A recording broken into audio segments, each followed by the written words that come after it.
Salut les amis, ici Shadow pour une nouvelle vidéo et donc aujourd'hui on va faire une petite Shadow's Life et avant toute chose parce que j'ai un colis qui m'attend sur le côté mais premièrement si vous êtes fan donc de Transformers compagnie tierce, moi je vous conseillerais de passer sur le site de Mass Toys, M-A-A-S Toys. Vous devez pouvoir le trouver je pense en tapant en Mass Toys sur Google parce que hier j'ai pu me commander une de leurs figurines à pas cher du tout. De base, c'était, vous savez, le Bumblebee cybertronien. Vous aurez eu un lien dans la description, je pense, mais c'est le Bumblebee cybertronien qu'ils ont sorti l'an dernier. En fait, ils en ont sorti 4 modèles en tout. Je fais 4 modèles, oui, bien sûr, 4 modèles. Ils ont sorti donc le Bumblebee, le Goldbug, une version qui fait typer un peu prototype et qui est basée apparemment sur une version qui est sortie au Brésil. Et Rune, donc une version de Glyph, mais alors par contre celle-ci c'est celle que je voulais, elle était plus dispo depuis des mois apparemment, et même sur eBay vous pouvez pas la trouver apparemment. Tant pis, j'ai pris Volk, donc celui qui est basé sur Volks, qui est donc la version un peu prototype. Malheureusement j'ai pris la dernière pour le coup, il y avait marqué Last One in Stock, et elle était à 26$, donc j'ai craqué parce qu'elle vaut 45 de base. Et donc avec les frais de port ça m'est revenu à 28€, donc c'est très très bien. Et les Goldbug et Bumblebee sont toujours disponibles et ça a l'air d'être un moule plutôt cool, et puis ça peut être bien pour vous lancer dans les compagnies tierces je pense, parce que pour 25-26€, avec les frais de port inclus en France en tous les cas, enfin, vous pouvez pas vous payer une figurine third party, enfin compagnie tierce de taille de luxe pour ce genre de tarif normalement, donc c'est pour ça en fait que je tenais absolument à vous le dire, parce qu'il y en a peut-être qui étaient intéressés. Je suis absolument pas payé, j'aimerais bien, mais je suis absolument pas payé pour dire ça. Je me suis juste dit que c'était important que je vous en parle, parce que vu que moi j'en profite, autant que les autres en profitent, parce que en France, on a très très peu de relais d'informations pour tout ce qui est Transformers. Bref, donc un gros colis, comme d'habitude, Big Bad Toy Store. Donc on va ouvrir ça ensemble. J'ai mon petit scalpel avec moi. J'ai cru que je me l'étais planté dans le doigt, c'est génial. Parce que j'ai cru que je le tenais dans le mauvais sens, mais non, je vais encore tenir mon scalpel apparemment. Avec des morceaux de carton qui tombent, c'est génial. Et comme d'habitude, un colis Big Bad Toy Store est toujours accompagné de ses taxes. Attendez, je vais pousser un peu ça. J'ai besoin d'un peu de place. Mais ouais, c'est assez énervant. Hein. J'ai le droit encore à 42€ de taxes, alors qu'il y avait genre quelque chose comme 110€ de marchandises, même pas. Enfin, assez ridicule. Hein. Allez, on va pousser ça. Je vais enlever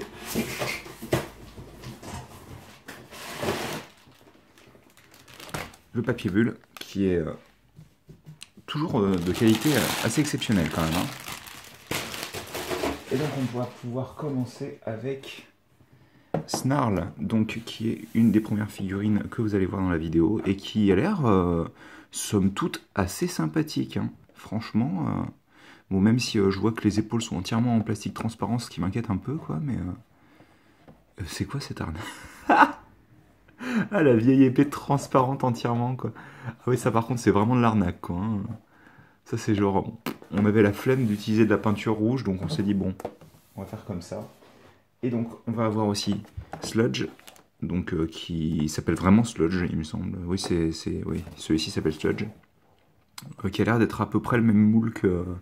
ouais, c'est ça, hein, c'est le même moule quasiment que Slug. Je crois qu'il l'appelle Slug, mais c'est Slag en fait. Par contre, son pistolet, je sais pas si c'est le même que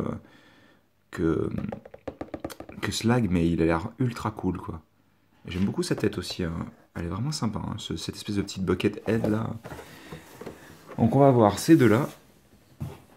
On va avoir Blackwing, qui est on va dire un moule qu'on connaît plus ou moins, qui a l'air vachement cool par contre. Hein. Ah, attendez, excusez-moi. Excusez cette petite coupure, l'imprimante s'est mise en route, donc j'ai dû couper temporairement.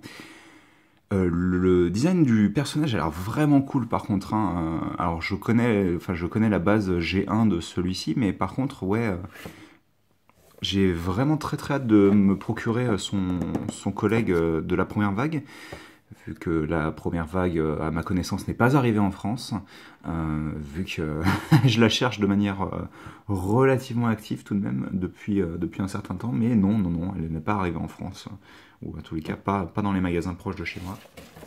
Et en général, je suis quand même plutôt au courant, quoi. Je vais pas m'envoyer des fleurs, mais voilà, je suis souvent assez au courant. On aura aussi Reaper Snapper qui a l'air super cool, même si moi personnellement j'attends Blot de la troisième vague qui lui a l'air complètement ouf. Mais Blot a toujours été mon Terrorcon favori, donc bon. Donc on peut voir son mode. Son mode. Mince, j'allais dire Shark, mais non. Son mode requin avec des bras et des jambes. C'est ridicule et c'est comme ça que je l'aime. Donc c'est parfait. Il a l'air propre, hein. Franchement, il a l'air super propre.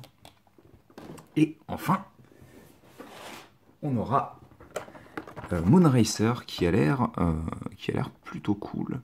Même si je sais qu'elle a un énorme sac à dos. Ouais, elle a l'air sympatoche. Hein. Elle a l'air sympatoche. Bon, après, je sais que son mode véhicule est assez catastrophique. C'est un peu genre... c'est un peu genre la folie, quoi. Ah! Donc Tailgate qui est un moule que je n'appréciais pas beaucoup sous la forme de Windcharger, mais le truc c'est que Windcharger c'est un de mes personnages favoris depuis le moule de 2010. J'ai un doute si c'est 2010 ou 2011, mais c'est le moule Reveal the Shield qui pour moi est une de mes figurines Transformers favoris de tous les temps. Pour vous dire, si vous pouvez vous la procurer, je vous le conseille très fortement. Windcharger pour moi c'est vraiment une de mes figurines favorites. On va l'ouvrir celle-ci, vous inquiétez pas. Celle qu'on va pas pouvoir ouvrir par contre parce que ça je vais prendre mon temps pour les découvrir et je peux que vous les montrer ensemble. C'est Battle Slash et Road Trap, donc qui sont les deux autres Legends de la vague 2 qui sont des Duocon, donc basés sur Battle Trap, je vais y arriver. Est-ce que c'est montré? Même pas, il le montre même pas sur la boîte, sérieux quoi. Les deux peuvent fusionner, en gros, ça forme le haut du corps et ça forme les jambes. En gros, il se scinde en deux complètement pour former les jambes et lui, les jambes deviennent les bras et il a une tête cachée dans le dos. Mais je suis étonné qu'il le montre pas du tout quoi. Enfin, c'est très impressionnant. Hop, voilà pour ces trois-là. Et enfin, on aura un dernier petit truc. Oh, il a l'air de bien rendre. Hein. C'est Captain Rex, donc, qui est sorti en tant que exclusivité temporaire Ascon. Donc comment dire, la convention Hasbro qui a été faite l'an dernier en septembre, je crois. Il a été légèrement retouché, il vient avec seulement ces deux pistolets de base et non pas le grand fusil d'assaut. Mais étant donné que pour moi, Captain Rex, il vient juste avec ces deux fusils de base, enfin ces deux pistolets de base, limite je préfère ça en fait. Surtout qu'en plus il a été retouché, le visage est mieux, le moule apparemment du casque est un peu différent pour laisser passer le nez qui s'abîmait un peu trop sur le moule original, donc ça c'est plutôt cool. Mais ouais. Donc écoutez, ce qu'on va faire, c'est que je vais mettre ça comme ça. On se retrouve tout de suite. Je vais sûrement... on va voir si j'ouvre Captain Rex. Je vous attends d'ici quelques minutes. J'arrive. Et nous sommes de retour donc avec une carte de Tailgate, de Solus. Pardon, excusez-moi, de Solus Tailgate. Fabrique un rayon magnétique longue portée qu'il utilise pour s'accrocher à d'autres robots. C'est inutile.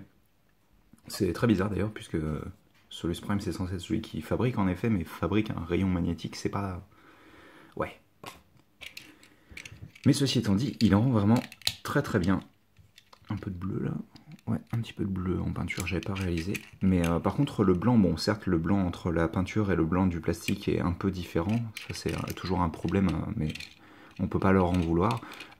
Ceci étant dit, je trouve que... Wow. Ah oui, la roue là, elle a été vraiment... ils ont enfoncé le pin au maximum quoi. Faudra que je vois si c'est résolvable à la main ça. Les pins c'est toujours quelque chose d'un peu compliqué, mais ceci étant dit, il rend vraiment très très bien. Le blanc est parfait quoi. Franchement le blanc est nickel, il est très beau. très très beau. Et donc la transformation, alors la première étape c'est que vous pouvez voir que vous pouvez mettre un petit Prime Master, ou Titan Master si vous préférez, les deux fonctionnent. Hop, on sépare les jambes, on vient bloquer cette partie-là ici, et je suis content de voir que ces parties-là tiennent bien sur ma version de tailgate, puisque ma wind charger était un peu wobbly, quoi, un petit peu... les pièces n'étaient pas très très solides, quoi. Vous prenez cette partie-là, vous ramenez ça sur les côtés, prenez les deux, parce que vous avez deux charnières, vous mettez ça comme ceci, ça vient se placer dans son dos, et voici pour tailgate qui a des proportions assez particulières, hein, mais ça c'est le cas aussi pour Beachcomber, qui a des jambes assez petites. Je sais pas pourquoi ils ont fait ça, donc moi j'essaie en général de remonter les bras pour que les proportions fassent un peu plus cohérentes, mais j'aime beaucoup le visuel, hein, franchement, il rend mieux je trouve que Windcharger, ce qui n'était pas difficile en soi, hein, vu la tronche qu'il a. Ceci étant dit, quelque chose qui rend très bien aussi, c'est Captain Rex dans son équipement donc de clone seconde phase.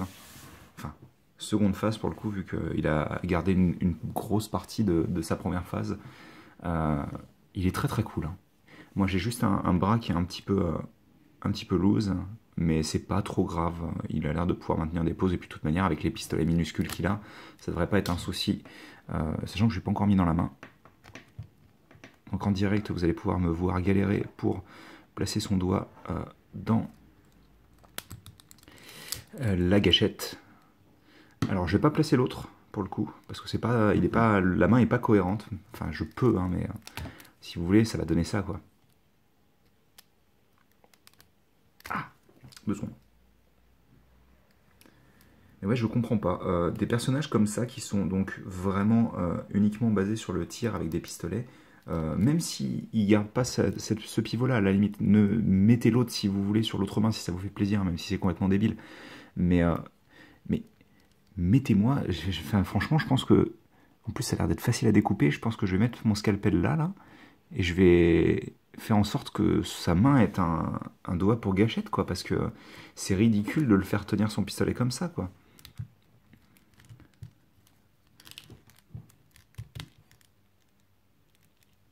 Bon, après, forcément, moi, ça me rappelle, parce que j'ai pas grandi avec le Clone Wars en 3D, moi j'ai surtout grandi avec le premier Clone Wars, et forcément, moi, ça me rappelle le fameux épisode où t'as les ARC Troopers qui descendent dans leur... C'était trop cool, ça, dans leur Republic Gunship. Je me souviens jamais comment il s'appelle ce... Ouais, c'est ça, c'est le Gunship de la République, l'artillerie de la République, ou un truc comme ça, je suppose, et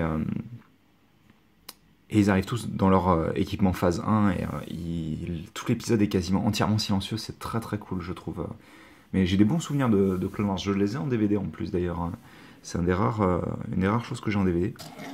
Ah, c'est cool, ils ont la même couleur tous les deux, c'est parfait. Bah écoutez, comme je vous disais, donc je vais essayer de mettre en lien dans la description le site de Mahaz Toys. Bien entendu, si vous regardez cette vidéo bien longtemps après, c'est très probable que ça ne soit plus disponible, hein, ça vous vous en doutez, je pense. Mais je préfère vous prévenir. Et donc, on se retrouve très bientôt pour de nouvelles vidéos. Allez, à plus.